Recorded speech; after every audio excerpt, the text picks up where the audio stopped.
नमस्कार।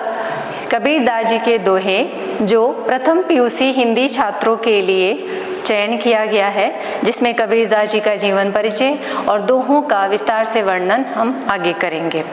कबीरदास जी का दोहा first PUC छात्रों के लिए पद्य भाग द्वितीय सोपान से लिया गया है।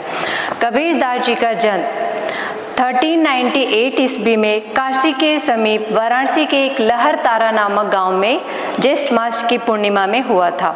कहा जाता है कि कबीरदास जी एक विधवा ब्राह्मणी के गर्भ से पैदा हुए थे, जिन्होंने लोकलाज, समाज की लोकलाज के कारण उन्हें एक फूलों की टोकरी में रखकर लहर तारा नामक तालाब में छोड़ दिया था।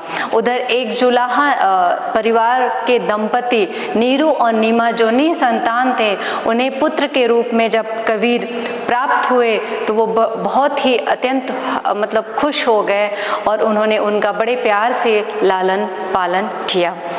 कबीरदास जी अनपढ़ थे लेकिन वे आत्मज्ञानी थे। रामानंद जी का शिष्य माना जाता है, लेकिन कबीरदास जी ने रामानंद से कोई शिक्षा प्राप्त नहीं की। यहाँ तक कि वो रामानंद जी से शिक्षा प्राप्त करना चाहते थे, लेकिन एक जुलाहा परिवार में जन्म लेने के कारण उन्हें ये अवसर प्राप्त नहीं हुआ।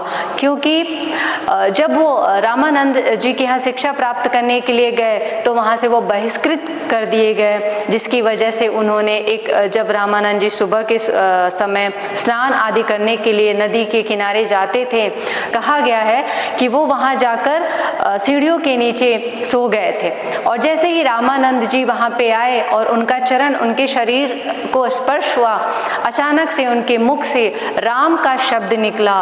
वो राम का शब्द ही केवल कबीरदास जी को गुरु के ज्ञान के रूप में प्राप्त हुआ। सिर्फ वही राम नाम का शब्द उन्होंने अपने गुरु के मंत्र के रूप में उसे लिया।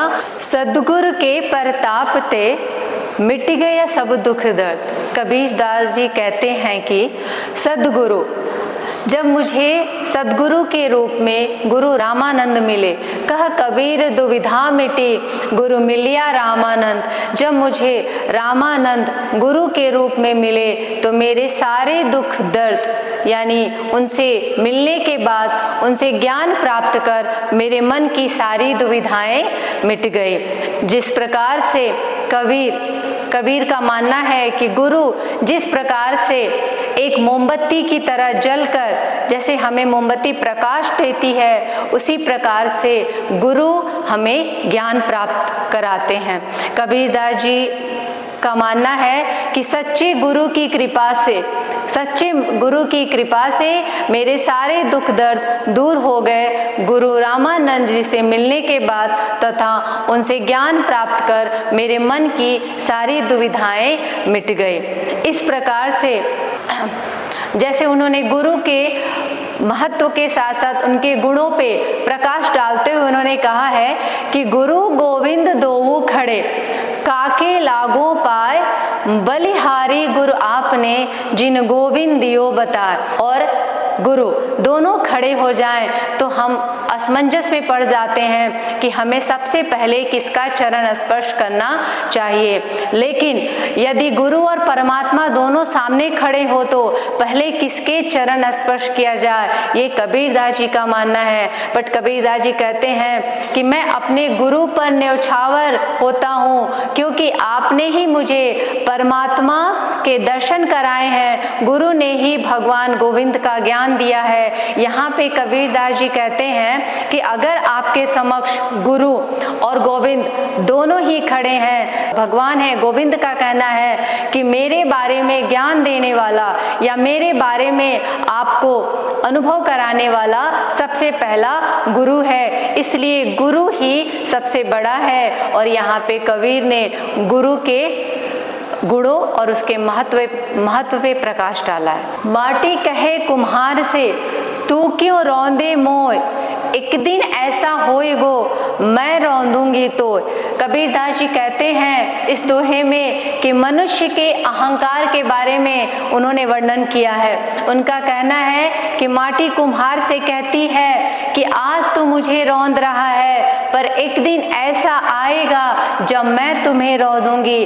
अर्थात मनुष्य मिट्टी से बना है और मिट्टी के बाद मृत्यु के बाद मिट्टी में ही मिल जाना है। तो कबीरदास जी का मानना है कि जिस प्रकार से कुम्हार मिट्टी को रौंद कर यानी उसे मिक्स कर उस मिट्टी के ना जाने कितने आकार और रूप देता है, उसी प्रकार से मिट्टी कहती है कि आज ये तेरा समय है, एक दिन मेरा वक्त आएगा जब मैं तुझे मिट्टी में मिला दूंगी, जिसका कोई रूप या कोई भी उसका आकार तू नहीं दे पाएगा।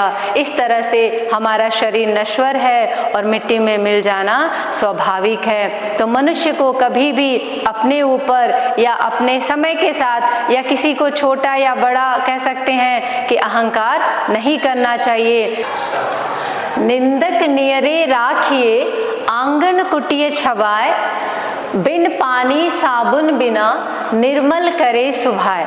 कबीरदास जी का कहना है कि अपने निंदक को अपने पास ही रहने देना चाहिए, यानी जो आपकी निंदा करे उसे हमेशा अपने पास ही रखना चाहिए। हो सके तो अपने आंगन में या अपने घर में जगह देना चाहिए, क्योंकि उसके आसपास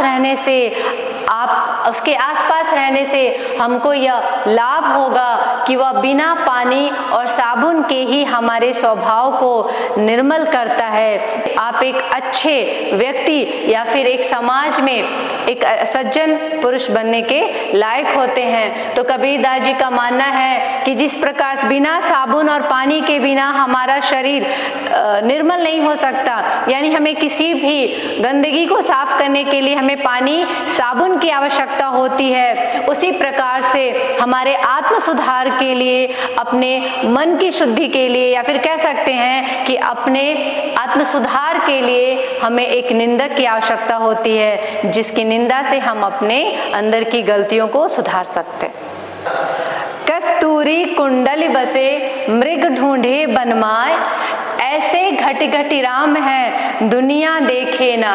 कबीरदास जी कहते हैं कि जिस प्रकार कस्तूरी यानी परफ्यूम एक तरह का सुगंधित पदार्थ मृग की नाभि में होती है, लेकिन मृग उसे पूरे जंगल में भटकता है, उसे ढूंढता है कि ये सुगंधित पदार्थ या सुगंध कहाँ से आ रही है। तो उसी प्रकार भगवान राम भी हमारे मन रूपी मंदिर में स्थित है, लेकिन हम जैसे मूर्ख व्यक्ति हम क्या करते हैं, मंदिर मस्जिद पहाड़ न जाने हम कहाँ कहाँ भगवान को ढूंढते हैं कि हम सबके हृदय में निवास करते हैं राम, परंतु लोग उन्हें देख नहीं पाते हैं। जैसे मृग हिरण के शरीर में ही नाभि में ही सुगंधित पदार्थ होता है, लेकिन वो पूरे जंगल में ढूंढता है और अंत में उसे पता ही नहीं चलता है कि ये सुगंधित पदार्थ उसे कहाँ से मिल रहा है। उसी प्रकार से हमारे मन में राम है, हमारे मन रूपी हृदय में ही भगवान है, लेकिन हम पूरे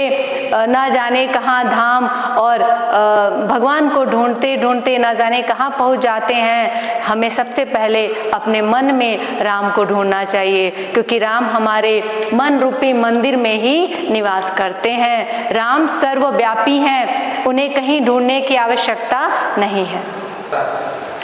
बहुत दिनन की जोवती बाट तुम्हारी राम, जीव तरसे तुझ मिलन को मन नहीं विश्राम। कबीरदास जी कहते हैं कि मैं बहुत दिनों से जाने कब से आपके आने का राह देख रहा हूँ।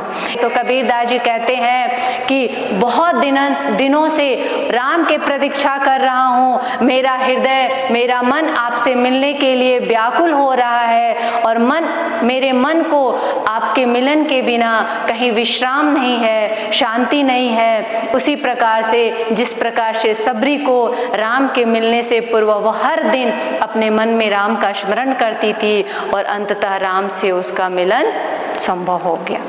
जहाँ दया तहाँ धर्म है, जहाँ लोभ तहाँ पाप, जहाँ क्रोध तहाँ काल है, जहाँ क्षमा तहाँ आप। कबीरदास जी कहते हैं कि जहाँ दया होती है वहीं पे धर्म होता है, जहाँ लोभ लालच होता है वहाँ पाप होता है, जहाँ क्रोध होता है वहाँ विनाश होता है, और जहाँ क्षमा होता है वहाँ ईश्वर का वास होता है। मतलब सही मायने में अगर कहा जाए तो कबीर दास कहते हैं कि इंसान को हमेशा दयावान होना चाहिए, कभी लालच नहीं करना चाहिए, क्योंकि जहाँ लालच होता है वहाँ पाप का जन्म होता है और क्रोध हमेशा विनाश का कारण बनता है। और इसीलिए क्षमा करने वाले व्यक्ति यानी हमेशा जहाँ क्षमा होती है वहाँ ईश्वर भगवान का वास होता है। काल करे सो आज कर, आज करे सो अब, पल में परलय होएगी, बहुरी करेगा कब। कबीर दास जी कहते हैं कि जो काम कल करने वाले हो, यानी काल करे सो आज कर, जो कल करने वाले हो उसे आज ही शुरू कर दो, और आज करे सो अब, जो आज करने वाले हो उसे अभी शुरू कर दो, पल में परलय होएगी। यानी कबीर दास जी कहते हैं कि समय हम नहीं जानते कि समय कब हमारे विरुद्ध हो जाए, कब प्रलय हो जाए, इसीलिए हमें कभी भी समय पर काम नहीं टालना चाहिए। आज का काम अभी से शुरू कर दो, क्योंकि बहुरी करेगा कब। अगर आपके पास समय न होगा तो आपके सारे काम ऐसे ही पड़े रह जाएंगे। यानी कौन जानता है कि बाद में आपको ये अवसर मिले या ना मिले। हमें किसी काम को करने के लिए कभी समय का इंतजार नहीं करना चाहिए। दुख में सुमिरन सब करे, सुख में करे न कोई, जो सुख में सुमिरन करे, दुख काहे को होय। कबीर दास जी कहते हैं कि दुख के समय सब भगवान को याद करते हैं, लेकिन सुख में उन्हें कोई याद नहीं करता। यदि सुख के समय भी ईश्वर को याद किया जाए तो हमें दुखी ना होगा, दुखी ना हो।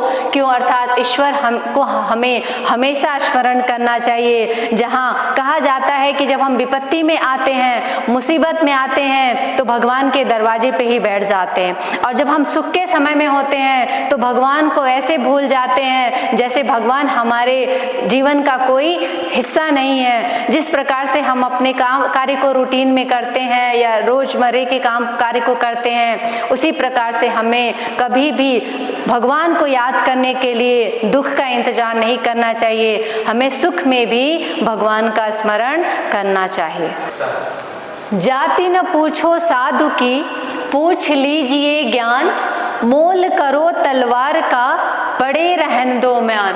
कबीर दास जी कहते हैं कि हमें कभी भी किसी सज्जन पुरुष या साधु की जाति नहीं पूछना चाहिए। अगर हम किसी से ज्ञान अर्जन करने जाते हैं तो हमें उसके ज्ञान को ध्यान में रख के अर्जन करना चाहिए या प्राप्त करना चाहिए, ना कि उससे जाति पूछनी चाहिए। जाति न पूछो, यदि पूछना ही चाहते हो तो उसके ज्ञान के बारे में पूछो। जैसे तलवार की कीमत होती है, जब हम मोल करो तलवार का, तो कबीर दास जी का मानना है कि उसी प्रकार तलवार की कीमत होती है, उसकी म्यान यानी खोल की कीमत नहीं होती है। इसी प्रकार व्यक्ति के मूल्य उसके ज्ञान में है, ना कि उसके जाति में।